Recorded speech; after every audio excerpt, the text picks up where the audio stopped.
watching UP! Keep watching Youthbit, only at PTV Ilocos. From the Department of Languages and Humanities, we love Youthbit! We are the graduates of Maharlika! You're watching UP! You're watching Keep watching YouTube dito lang sa PTV Ilocos, ang telebisyon ng bayan. From Jekos Pharma, we love Youthbit! You're watching Youth Beat. You're watching Youth Beat.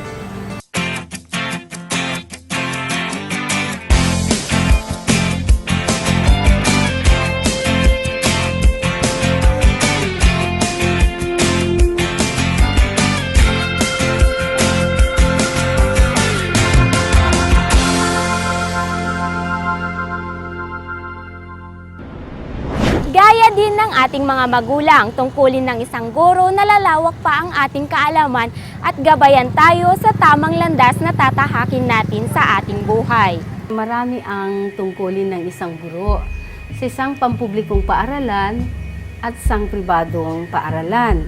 May kakaiba siyang ginagampanan sa isang eskwelahan, gaya ng pagpapalawak ng kaalaman sa mga mag-aaral. Pangalawa, nagiging disiplinaryan siya sa loob ng klase para sila ay maging mabuting tao at isang mamamayan. Pangalawang ina rin sila o ama sa isang estudyante. Pinapakinggan nila ang kanilang mga problema at hinaing. Lalo na sa ngayon, alam mo naman na ang mga kabataan ngayon ay maraming dinaranas na problema. Maging isa rin silang ehemplo sa mga mag-aaral. Ang isang guro ay sinasabi nilang ating pangalawang magulang na nagbibigay ng formal na karunungan. Paano po nagiging bayani yung mga guro? Nagiging bayani ang isang guro dahil sa kanyang unique role and services that he or she is giving to her students.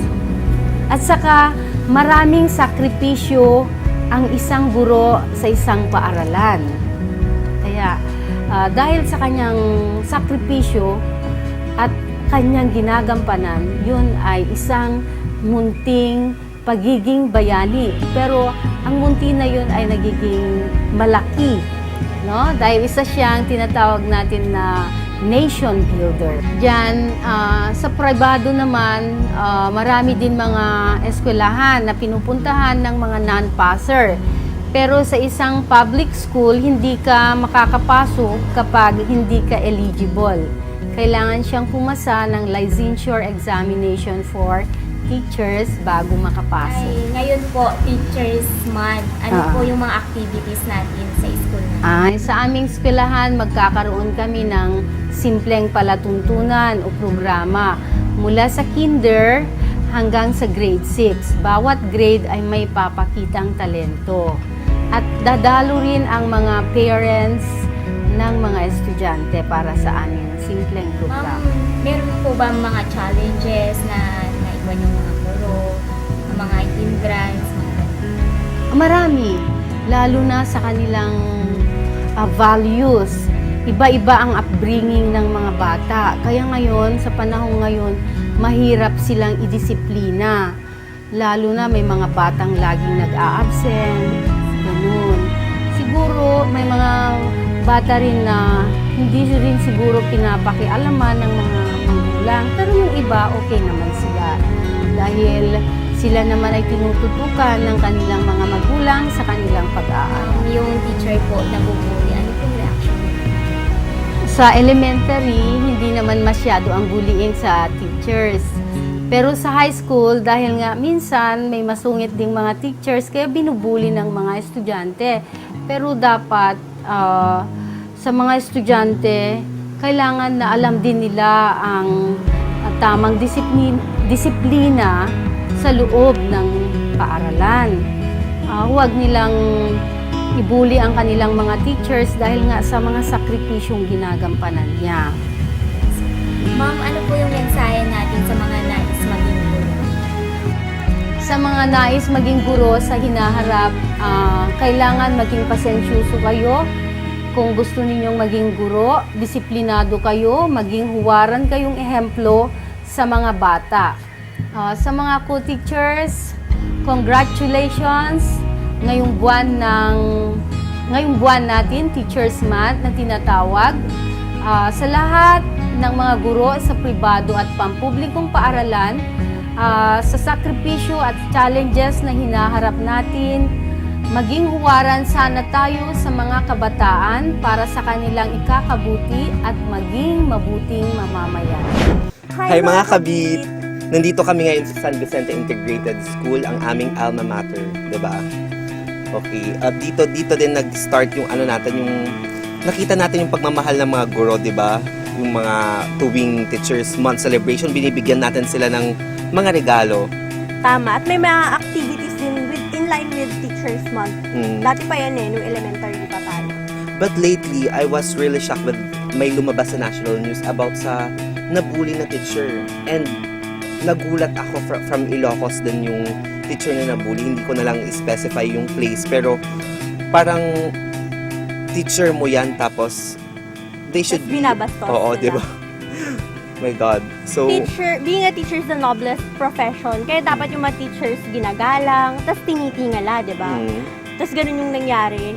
How sad naman. Students, wag ganun kabad, ha? okay.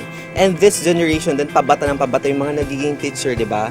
Yes. Puro bata na kayo mga teachers ko ngayon sa University of Northern Philippines. Hi! Oo. Katulad i-greet mo naman sila.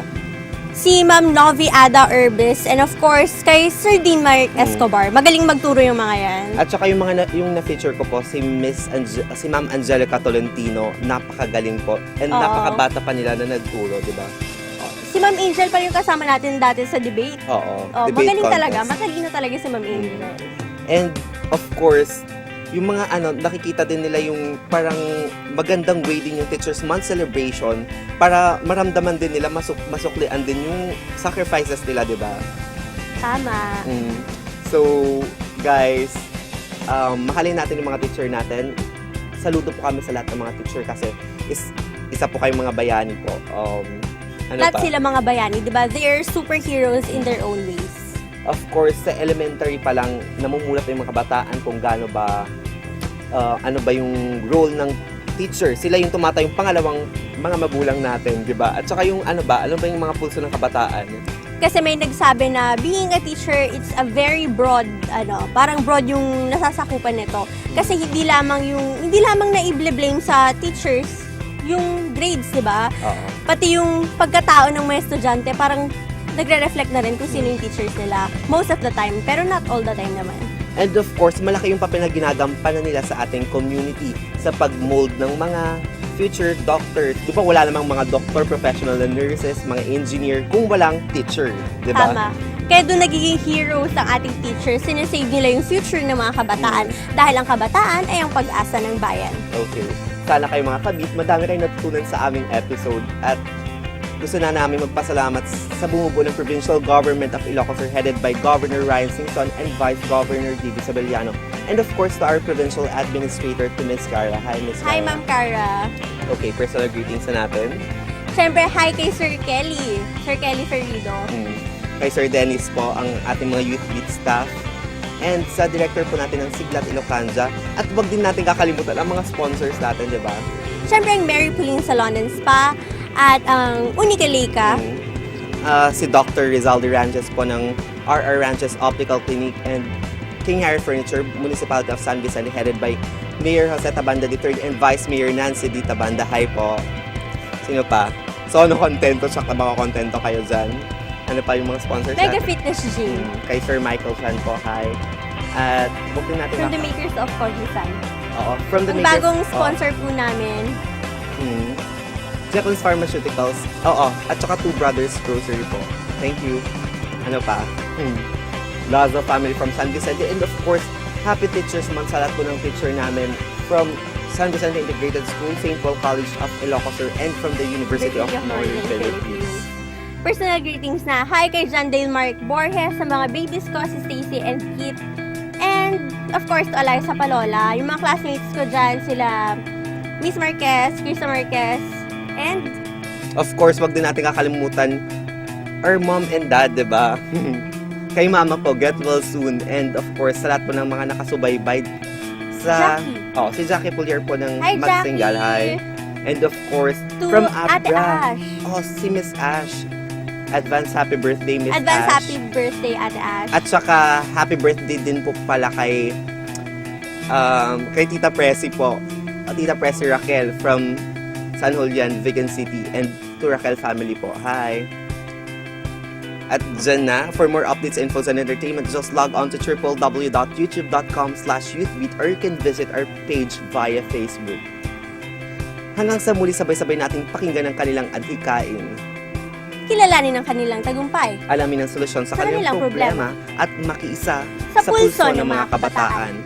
Ako po si Bebs Lazo, ang kabit ng bayan. Kay Vina Vitug po pala, hi from ISCC.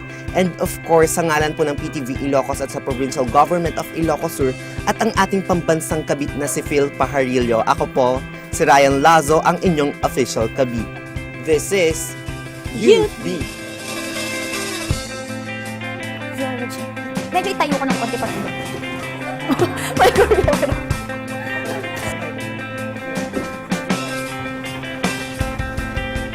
Sa ating buhay, bukod sa... take ko, sir. Huh?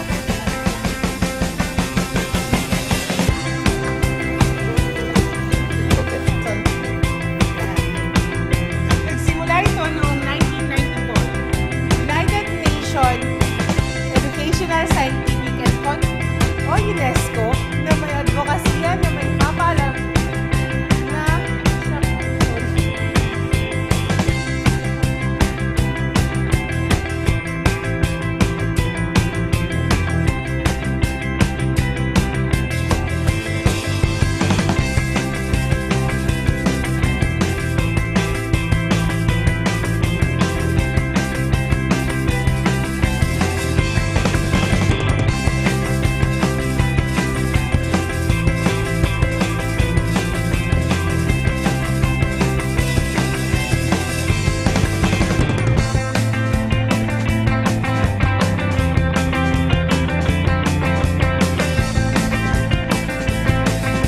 YouthBeat would like to thank the following sponsors.